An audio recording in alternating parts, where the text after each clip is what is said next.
For anyone unfamiliar with the word, friction is the resistance that one object or surface experiences when moving against another object or surface. There are various types of friction that apply to fluid layers and other substances, such as dry friction, skin friction, internal friction, fluid friction, and lubricated friction. Friction is a critical force in our world, given that it resists and stabilizes movement in countless different ways. We are able to run across the ground and gain speed because of the frictional forces between our feet and the ground, giving us the leverage to push forward against a flat surface.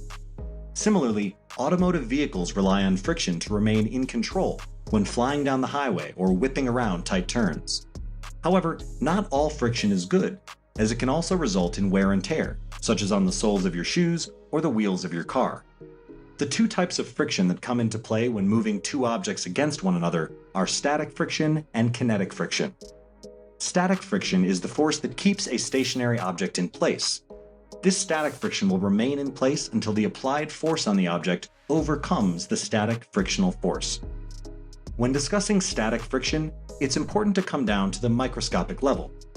The surface of every object is uneven at the microscopic scale, regardless of how smooth it may feel to the touch. Formally, these tiny surface irregularities are referred to as asperities. When another object, with its own unique set of irregularities, comes into contact with the floor, these asperities interact with one another, acting as the actual points of contact between the two surfaces. At the molecular level, these real areas of contact are under enormous amounts of pressure, and intermolecular forces cause the formation of a bond between the molecules. This creates adhesion between the two surfaces, one of the main elements of static friction that resist motion. The interference of the asperities may cause an interlocking of the surfaces. This further contributes to static friction, as those areas of the surface must be deformed or shifted through an applied force before the static friction threshold can be overcome. Between the intermolecular forces and the interlocking of surface asperities, static friction can be significant. Kinetic friction, on the other hand, appears at the moment the static friction threshold is overcome, namely, the moment an object begins to move against another surface. Once the intermolecular bonds are broken and the asperities of the surfaces are disentangled, the surfaces can slide against one another. Some interaction between the asperities of the surfaces will continue, but they won't have enough time to settle into one another due to the constant movement.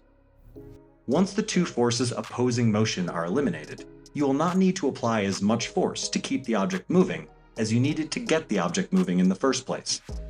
By keeping an object in motion as you slide it across the surface of another object, rather than stopping and allowing static friction to reinstate itself, you reduce the overall energy expenditure required to complete the movement.